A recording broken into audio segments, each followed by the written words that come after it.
Good morning everyone. आज होता गुरुवार. सो आजचं माझं रुटीन मस्तपैकी उठली. ऑलरेडीच मला लेट झालेला, त्यात मग कचरा मारला, सगळं पुसून घेतलं.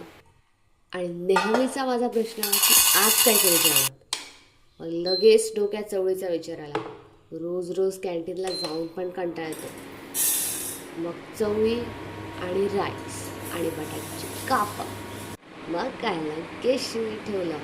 राईस हाफ झाला, चवळी उकडून पण झाली. मस्त चवळीला तडका मारला, मसाल्याची फोडणी दिली.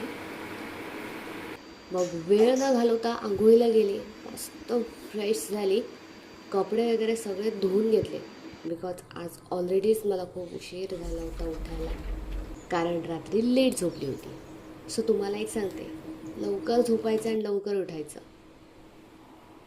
त्याच्यानंतर हेअर केअर केली. Hair care is so important guys. मग देवपूजा केली. देवपूजा झाली की लगेच पेटपूजा करायला घेतली आणि माझी तयारी केली सगळी. आणि मग मी इव्हनिंग शिफ्टला जायला निघाली. मग इव्हिनिंगला काय झालं ते तुम्हाला नक्की सांगते. Bye bye.